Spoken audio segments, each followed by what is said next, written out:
सावित्री जिंदल ने निर्दलीय मैदान में उतरकर भाजपा कांग्रेस की चिंताएं बढ़ा दी हैं। कैसे, देखिए। नमस्कार, मैं उदय प्रताप सिंह। आप देख रहे हैं इंडिया न्यूज और न्यूज एक्स। हमारी लगातार हरियाणा चुनाव पर कवरेज जारी है और आज हम पहुंचे हैं हिसार में। हम आपकी सीधा वार्ता आज करवाएंगे हरियाणा की पूर्व मंत्री और यहां की बहुत ही जानी मानी चेहरा सावित्री जिंदल। सावित्री जिंदल जी, बहुत बहुत स्वागत है आपका इंडिया न्यूज और न्यूज एक्स में। बहुत बहुत धन्यवाद जी। नमस्कार जी। सावित्री जी, पहले तो मैं आपसे पूछूंगा, सावित्री जी का माहौल बहुत अच्छा चल रहा है यहाँ पे। उन्होंने निर्दलीय अपना नामांकन जब से दाखिल किया है तो वो देख रही है कि काफी लोग उनके संग जुड़ रहे हैं। उस सब पे अब चर्चा करेंगे, मगर पहला सवाल तो यही है, आपको इस वक्त क्या माहौल लग रहा है? यही सवाल हम सबसे पूछ रहे हैं जमीनी स्तर पर, मगर आपको इस वक्त हिसार में क्या माहौल लग रहा है? देखिए, ये चुनाव जो है हिसार वालों का चुनाव है, क्योंकि मैं हिसार से निर्दलीय चुनाव लड़ रही हूँ और मेरे हिसार के लोगों ने मुझे कहा कि आप चुनाव लड़िए, हम सब आपके साथ हैं। तो चुनाव मेरा नहीं होकर हिसार वालों का चुनाव है, तो वो अपने चुनाव को बहुत अच्छा से लड़ रहे हैं, तो माहौल बहुत अच्छा लग रहा है जी। बहुत सा प्रेशर भी था आप पे कि नामांकन आप वापस ले लें, मगर फिर भी आप अपने निर्णय पे डटी रहीं। आपने फैसला एक बार कर लिया था तो आप उस पर डटी रहीं। बस सब मेरे हिसार वालों ने जो मुझे कहा, मैंने उनकी बात मानी और उन लोगों के कहने से ही मैं निर्दलीय मैदान में आ गई जी। जो ये फैसला आपने लिया और जैसे मैं कह रहा था कि आपने नामांकन भरा, तो क्या लोग आपको कह रहे हैं जब आप जनता के बीच में जा रही हैं, तो क्या रिस्पॉन्स और रिएक्शन आपको मिल रहा है? देखिए, रिस्पॉन्स बहुत अच्छा है, क्योंकि सब लोग चाहते हैं कि 10 साल के बाद हम लोगों को बदलाव चाहिए और बदलाव लाने के लिए उन्होंने मुझे जैसे अभी बार चुना है। निर्दलीय प्रत्याशी जरूर हूँ, लेकिन मैं हिसार वालों की उम्मीदवार हूँ, तो वो लोग अपनी उम्मीदवार को बहुत अच्छी तरह से जानते भी हैं, मुझे पहचानते भी हैं और मेरा बहुत अच्छी तरह से साथ देंगे सब लोग जी। अगर हम बात करें, आपके परिवार का बहुत लंबा इतिहास और जुड़ाव रहा है हिसार के संग, तो ज़रा बताइए ये जुड़ाव के संग ये कितना महत्व आपके लिए रखता है और कितना यहाँ पे परिवार द्वारा, जिंदल परिवार द्वारा काम हो पाया है यहाँ के क्षेत्रवासियों के लिए? देखिए, हिसार के अंदर तो शुरू से हम लोग हिसार में रहे हैं। शुरू में जिंदल साहब ने यहाँ पर, जिससे हमारी फैक्ट्रियाँ वगैरह हैं, उन्होंने काम यहाँ पर लगाया, लोगों को रोज़गार दिया, लोग बहुत सारे उनके साथ जुड़े और 90s में आके जिंदल साहब ने कहा कि मुझे भी लोगों की सेवा करनी है और जब तक मैं लोगों के बीच में नहीं जाऊँगा मैं उनके लिए नहीं कर सकता। वैसे तो हमारे फैक्ट्री के अंदर जैसे हमारे जो कर्मचारी होते हैं वो भी हमारे परिवार का सदस्य हैं, क्योंकि जिंदल साहब को यही होता था कि वो हमारे परिवार के सदस्य हैं, उनको भी उसी तरह से रखना चाहिए जिससे कि हम अपने घर में अपने बच्चों को रखते हैं, तो बहुत ध्यान देते थे। बाद में जब उन्होंने चुनाव लड़ने का निर्णय लिया तो उन्होंने कहा कि मैं सबके बीच में जाऊंगा, उनके सुख दुख की पूछूंगा, उनसे जब मिलूंगा नहीं मुझे पता कैसे चलेगा। और उन्होंने सबके लिए बहुत अच्छे काम किए। हमारे यहाँ पर हॉस्पिटल खोल रखे हैं, स्कूल हैं और पार्क भी बने हुए हैं, तो अच्छा है। उनके जाने के बाद मुझे इसमें आना पड़ा, पॉलिटिक्स में मैं आई कि लोगों ने मुझे कहा कि आप आ जाओ और आके आप संभालिए, तो मैं उनके बीच में आई। और वैसे तो मैं एक हाउस वाइफ थी, घर में रहती थी, लेकिन उनके जाने के बाद मैं सबके बीच में आ गई और अब लोग मुझे अपना बहुत प्यार दे रहे हैं, अपना बहुत समर्थन दे रहे हैं, सहयोग दे रहे हैं, तो मुझे अच्छा लग रहा है जी। आप खुद, जैसे मैंने कहा, पूर्व मंत्री रह चुकी हैं, तो अनुभव तो बहुत है और ये अनुभव जो है इसके ज़रिए आपके द्वारा मंत्री के तौर पे और विधायक के तौर पे कितना यहाँ पे विकास हो पाया है और क्या उस विकास के नाम पे ही आप चुनाव लड़ रहे हैं? मैं इस समय जो लोगों की समस्याएं हैं, लोगों को मूलभूत सुविधाएं जिससे ज़रूरी चाहिए, यहाँ पर सड़कें टूटी हुई हैं, पानी की निकासी नहीं है, सीवरेज व्यवस्था गड़बड़ाई हुई है, क्योंकि हिसार पहले छोटा था, अब आबादी बढ़ गई है, हिसार बहुत फैल गया है, बहुत बढ़ गया है, तो जो चीज़ें हमारी छोटी थी उनको बड़ा करने की ज़रूरत है, तो बड़ी नहीं हो पाई। तो सारी जगह सीवरेज ओवरफ्लो हैं, पानी भर जाता है, लोगों के घरों में पानी चला जाता है। और उससे एक जगह मैं गई थी जिससे मीटिंग के अंदर ही, तो वहाँ पर मेरी बहनें निकल कर आई, वहाँ से कहती हैं कि प्लीज़ आप आ जाओ, जल्दी से आके हमारा पानी की निकासी ठीक करवा दीजिए, क्योंकि हमारे घरों में पानी घुस जाता है। तो मुझे बहुत ख़राब भी लगा, क्योंकि हमारा सारा सामान ख़राब हो जाता है। तो एक तो देखिए, वैसे कमज़ोर परिवार होते हैं और उनके घर में पानी जाके सारा सामान ख़राब हो जाए तो ठीक नहीं है। तो मैंने इनसे यही सोचा हुआ है कि अगर जनता मुझे जिता कर लाती है तो मैं विधानसभा में ये हिसार की जो आवाज़ है उसको उठाऊंगी, जो मुद्दे हैं हिसार के, और सबसे पहले जो मूलभूत सुविधाएं हैं उनको ठीक करवाने का पूरा प्रयास करूंगी। जी। आपके मन में विजन है अगले 5 साल का लक्ष्य है जो आपने अपने मन में ठान रखा है कि अगर जनता दोबारा आपको मौका देंगी तो अगले 5 साल में क्या कुछ आपका फोकस रहने वाला है? बिल्कुल, जैसे मैंने बताया कि मूलभूत सुविधाएं, तो सड़कें अच्छी बनवाऊंगी, पानी की निकासी का प्रबंध करवाऊंगी, सीवरेज व्यवस्था ठीक कराऊंगी।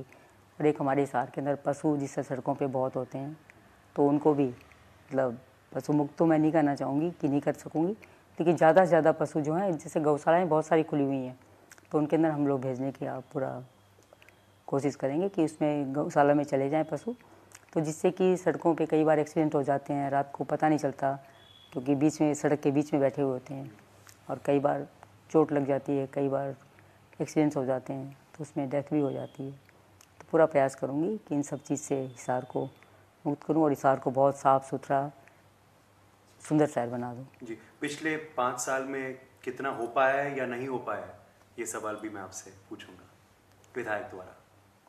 देखिए, पिछले मैं 5 साल पहले जिससे 10 साल में रही, उसमें मैंने पूरी कोशिश की, काफ़ी काम भी करवाए।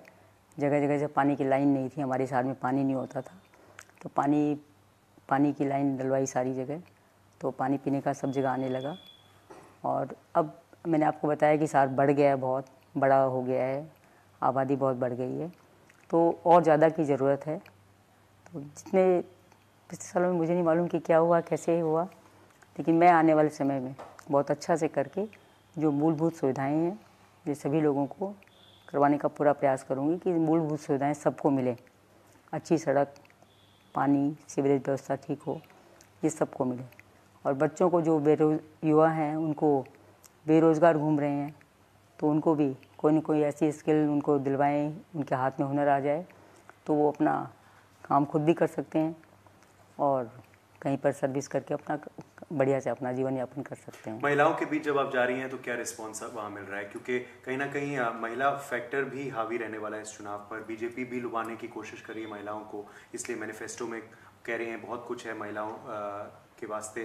कांग्रेस भी ऐसा दावा कर रही है, मगर महिलाओं से आपका जुड़ाव क्या है और क्या आपको पर्टिकुलरली रिस्पॉन्स मिल रहा है? देखिए, मुझे महिलाओं की तरफ से बहुत अच्छा रिस्पॉन्स मिल रहा है, क्योंकि मैं सीधी सादी बात करती हूँ, कोई घुमा फिरा के बात नहीं करती, ना झूठ बोलती हूँ।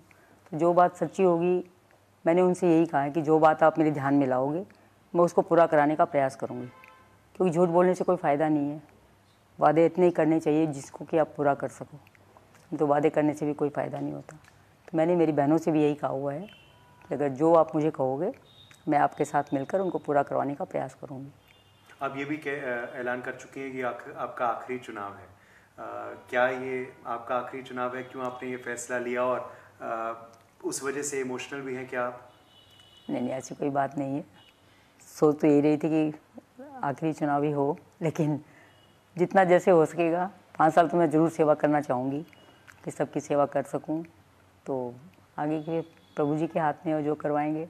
जी, अब जब आप मगर देखती हैं, आपका पहला चुनाव कैसा था? आप थोड़ा बताइए कि आपकी एंट्री कैसी हुई। आपने संक्षेप में तो बताया पहले, मगर वो पहला चुनाव अभी भी आपको याद है जब आप उतरी थी खुद मैदान में? बिल्कुल, पहला चुनाव याद है, क्योंकि जिंदल साहब के जाने के बाद, जिंदल साहब उस समय मिनिस्टर बने थे, पावर मिनिस्टर थे, तो उनकी हेलीकॉप्टर क्रैश में डेथ हो गई थी।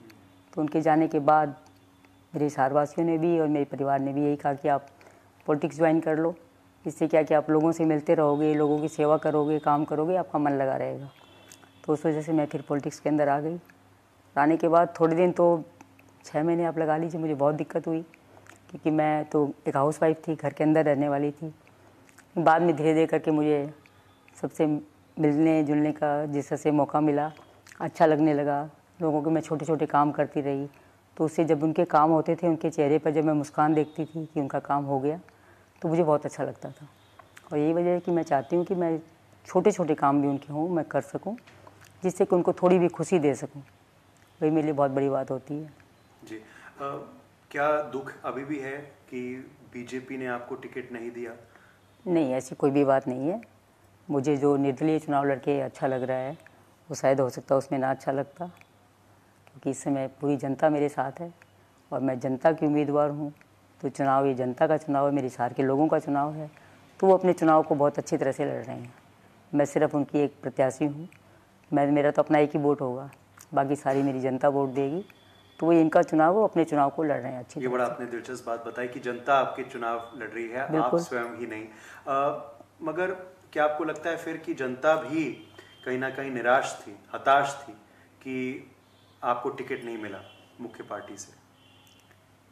नहीं, उन लोगों का तो एक ही था कि आप निर्दलीय चुनाव लड़ो, हम आपके साथ हैं। शायद हो सकता है मैं पार्टी से लड़ती तो इतने मेरे साथ ना होते जितने कि अब हैं। जी, ये दिलचस्प बात है। मगर क्या कोई दुविधा थी, क्योंकि आपके बेटे बीजेपी में हैं, नवीन जी बीजेपी में हैं अभी भी? हाँ जी, नवीन जी बीजेपी में है और वो अपनी पार्टी के लिए काम करेंगे। जी, तो कुछ ऐसा नहीं, अंतर्कलह तो नहीं है? नहीं, ऐसी कोई भी बात नहीं है, बिल्कुल नहीं है। कांग्रेस पार्टी नहीं गई आप, अगर बीजेपी टिकट नहीं दिया था? क्योंकि आमतौर पे हम ये देखते हैं कि बीजेपी से या किसी मुख्य पार्टी से अगर टिकट ना मिले तो वो अन्य पार्टी में चले जाते हैं। उसके बारे में आपने नहीं सोचा? ऐसे नहीं सोचा कुछ भी। ओके, ना कोई किसी से बात हुई? नहीं, ऐसी कोई बात भी नहीं हुई। बस हिसार वाले लोगों ने यही कहा कि आपको चुनाव क्या लड़ना ही है। तो पहले तो मैंने भी सोचा कि शायद मैं ना बोल दूं, लेकिन ना बोलने से पहले ही लोग इतने जैसे इकट्ठे हो गए, उन्होंने मेरे ऊपर इतना प्रेशर बना दिया कि आपको लड़ना ही पड़ेगा, आपको कुछ नहीं करना पड़ेगा, आप सिर्फ फॉर्म भर के आइए, हम लोग आपका चुनाव लड़ेंगे। मैंने कहा ठीक है, लड़ो। तो जनता का प्रेशर था, कोई पार्टी का प्रेशर नहीं? नो, जनता का pressure. Yes, okay, that's interesting. आगे मगर जैसे आप कह रही हैं, पूरी उम्मीद है आपको कि आप जीत के दोबारा आएंगी। क्या आप रेडी हैं कि किसी भी पार्टी के संग काम करने के लिए, जो भी सरकार बनाएगी?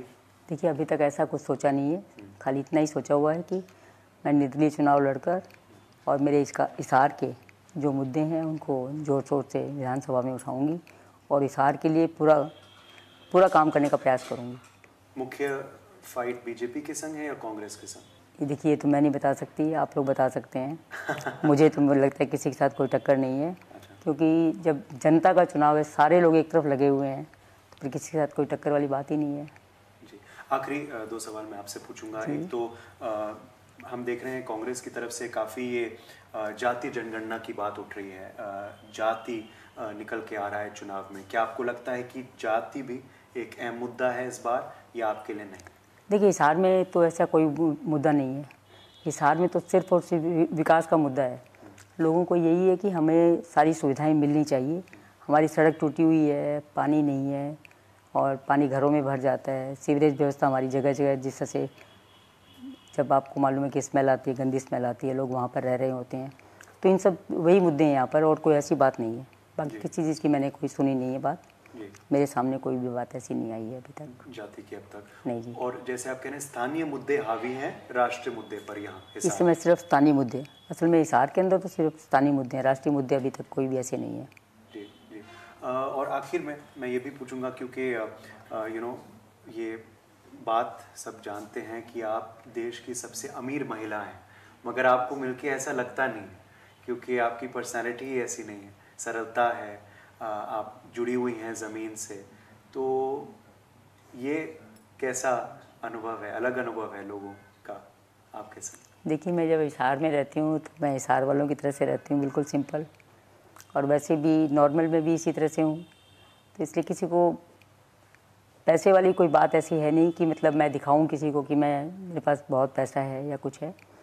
सब लोगों के साथ मिलके मैं जिस तरह से सब लोग रहते हैं मैं वैसे ही रहती हूँ, इसी तरह से घर में रहती हूँ, इसी तरह से यहाँ रहती हूँ। तो जब ये किताब मिलते हैं और जब कहा जाता है कि अरे आप तो देश की सबसे अमीर महिला हैं, विश्व की अमीर महिलाओं में से एक है, उसमें यही है कि देखिए, बड़ा प्राउड होता है पहले मेरे पति के ऊपर कि उन्होंने बहुत काम किया, जिंदल साहब ने, और उसके बाद बच्चों ने बहुत काम किया, और उसकी वजह से मुझे ये सब जो किताब है वो सब मिलते हैं, तो प्राउड होता है।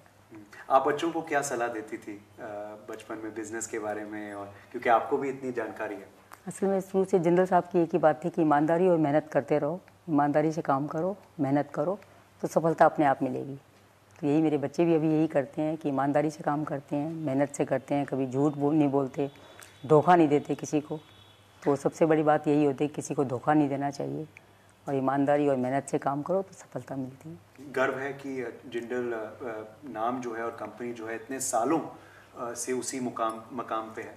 जी बिल्कुल, जब अच्छा काम होता है, अच्छा नाम होता है तो गर्व होता है। जी। खबर ये आ रही है कि प्रधानमंत्री नरेंद्र मोदी भी हिसार आएंगे प्रचार करने के लिए, उसका कोई इम्पैक्ट नहीं पड़ेगा?